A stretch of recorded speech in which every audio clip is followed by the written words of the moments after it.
Greetings and welcome once again to legalizefreedom.com. I'm your host Greg Moffat, and my guest today is sociologist Harvey Molotch, author of Against Security: How We Go Wrong at Airports, Subways and Other Sites of Ambiguous Danger. Remember when an unattended package was just that? An unattended package? Remember when the airport was a place that evoked magical possibilities, not the anxiety of a full body scan? In the post-9/11 world, we have become focused on heightened security measures, but do you feel safer? And are you safer? Against Security explains how our anxieties about public safety have translated into command and control procedures that annoy, intimidate, and are often counterproductive.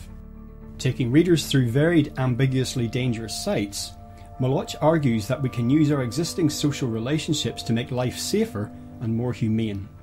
Throughout, he offers thoughtful ways of maintaining security that are not only strategic but improve the quality of life for everyone.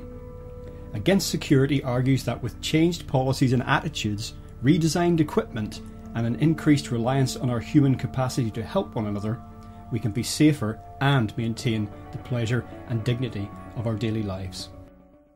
Hello and welcome, Harvey Molotch, and thank you very much for joining us today on legalizefreedom.com.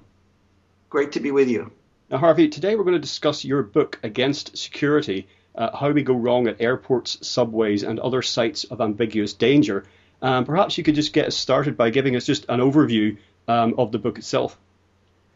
Well, the book examines the security issue from the standpoint of mostly the everyday. So the kinds of barriers we run into, the turnstiles, the messages we receive to be careful, to be aware, to keep our eye on things, the sort of stops we encounter.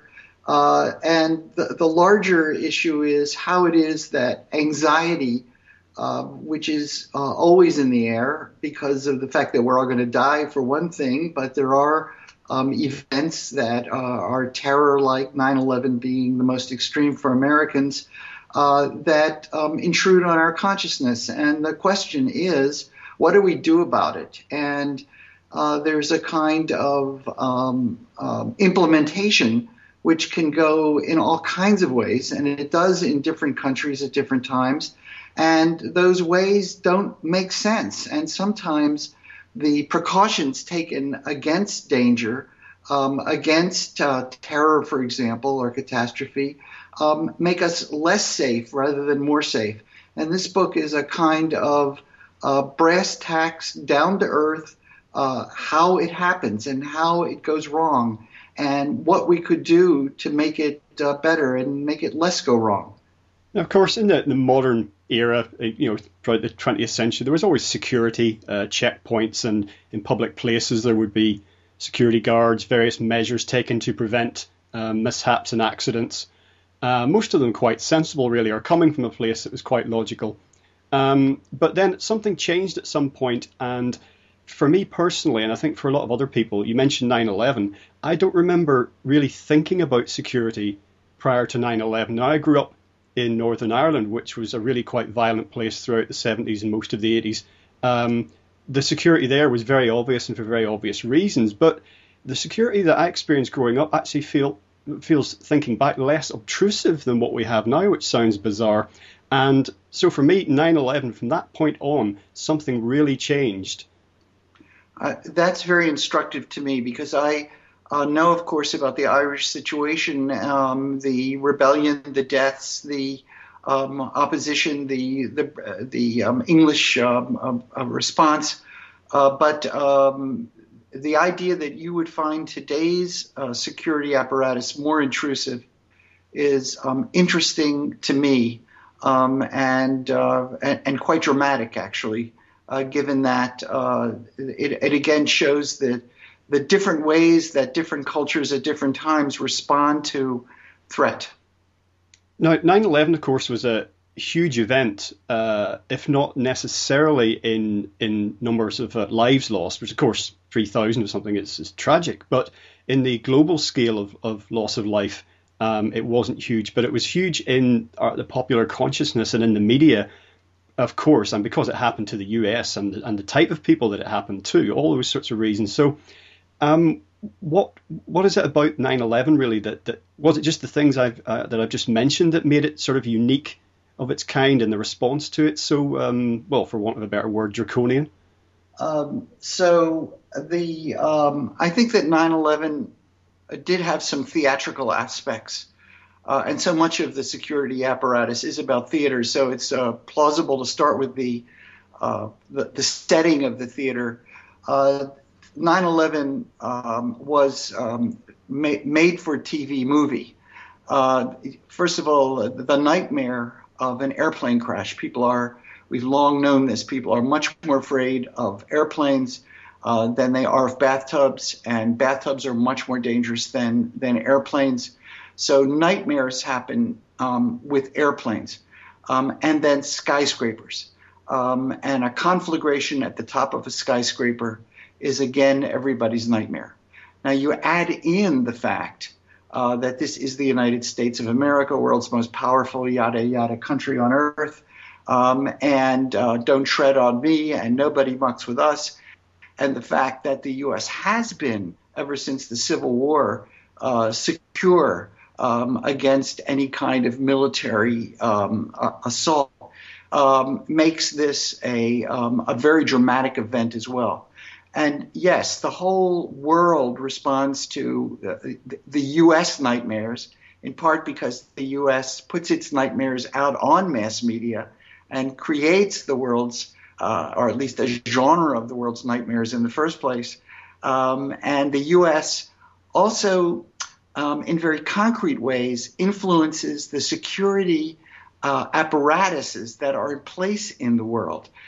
Because, for example, with airplanes, the U.S. between the U.S. FAA and the fact that so many aircraft are made in the United States means that the infrastructure of the whole world when it comes to air travel gets dominated by the U.S. They are U.S. rules, U.S. standards. And for a plane to be able to land in the U.S., it must correspond to those protocols, those standards.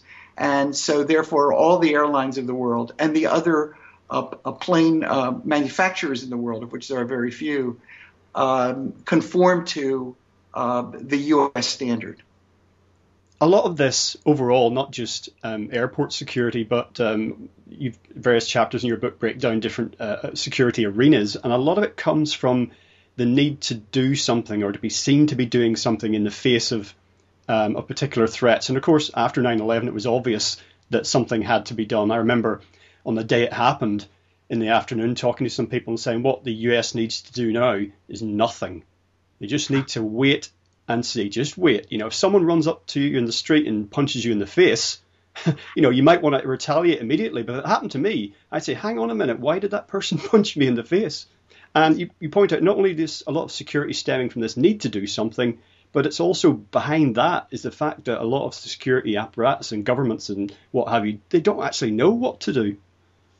Right. They don't know what to do. And again, that's not very unique either. A whole lot of things happen to us in the world, and we don't know how it occurred, and we don't know what to do. And there's a very strong human inclination to indeed do something. And how that inclination to do something gets transmuted into specific actions, I think depends on the historic setting and the kind of country that you're dealing with and who's in power. So at the moment of 9/11, I thought, and I was living in New York at the time and watched the towers fall, and I was utterly bewildered, especially initially because we had no idea of how this was all unfolding. My inclination was to think, well, now it shows that the U.S. really is interdependent with the rest of the world when we learned that, in this case, Saudis were involved with Afghanistan as a base and all that, and that surely now American policy would be oriented in a global way, in a peaceful way, and somehow trying to deliver dignity and incorporation and inclusion to all these peoples of the world. and I was just completely, there's the phrase, dead wrong. And the U.S. took the absolute opposite perspective. And I think that's the sort of example of a switch point in history, that George Bush was president of the United States. Another Republican, a right-wing Republican, Giuliani, was the mayor of New York. Another Republican was governor of New York, Pataki. And between them, but especially George Bush, they translated this event into an opportunity and indeed a compulsion for revenge. And revenge is always on the checklist of one of the possible responses. And patience is another. Peace is still another. And they ticked off the revenge button. And as a result of that, compared to the 3,000 people who died on 9/11, we had thousands more than that of American troops that have died since that revenge button was pressed. And of course, well over 100,000 people of civilians, far and away innocent civilians in the Middle East lost their lives. Well, with regard in particular to threat of terrorism, and we understand that not all terrorists call themselves terrorists. You know, there are grey areas and different definitions there. That in the experience of Ireland, you can't just keep crushing threats, because then it's just a war of attrition, which everyone ends up losing, and you eventually have to compromise. That is the only way to actually resolve these situations. You know, it's a bit like, I can't remember what comedy show it was on. Someone was joking about I think it was someone in power, like a king perceiving threats everywhere, and one of his advisors said, "You need to kill everyone else in the entire world, and then you'll be safe." Yeah, that's the extreme solution, is to just be alone, and then of course you'll die of loneliness, which is an actual medical condition that's very, very common. I feel that if you don't know what to do, and September 11th is one of those circumstances in which, I have my orientation of the world, but I really can't prove that it's true, and that if we were patient and engaged people, that we would win their hearts and minds, that we could do actual things that to win their hearts and minds. I don't know that that's true, but I think it's better to operate on that assumption. If you don't know what you're doing, you might as well be decent. And that's a kind of theme of my book. I call it the default to decency. Mm-hmm. If the situation is utterly ambiguous, and in many of these circumstances, they are circumstances of ambiguity, then do some affirmative action for decency. I think rock and roll is decent, and I think we should the British and the Americans own global rock and roll, and I think it's a wonderful thing, and I think it's a wonderful enticement for the world. Never mind also things like medical care and educational attainment, and there's all sorts of positive things to be doing. And if you, like I said, I can't prove those will work magic. But if you don't know what you're doing, you might as well do something that's decent, and maybe it will work. In terms of psychology, to what extent do you think this is connected to a certain human craving for certainty? I mean, even though life and nature shows us that chaos reigns and that there's nothing but uncertainty, we do kind of want the jury to be in, don't we? We want things to be settled, to know what we've got, even if it's limited, so everything's predictable. Yeah, no, I think that there is a very deep human orientation of the world that creates a thirst for clarity and for certainty, and for the ability to act along the lines of that certainty.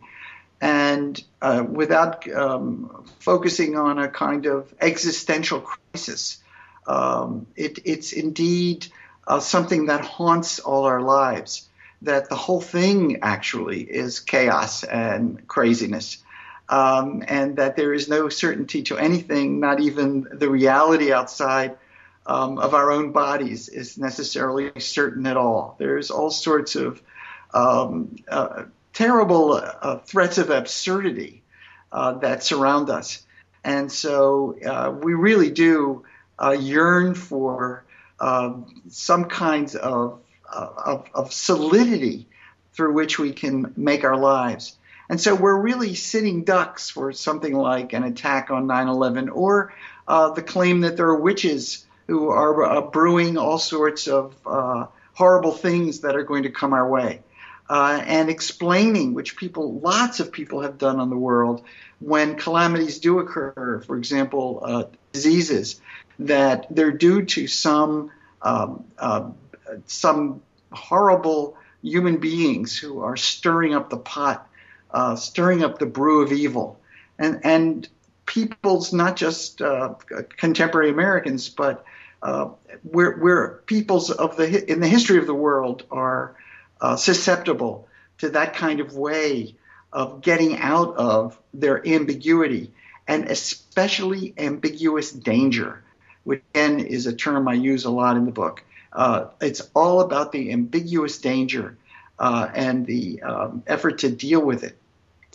And at a more mundane level, a lot of the security apparatus is introduced against, or in this culture we have, which is very risk averse.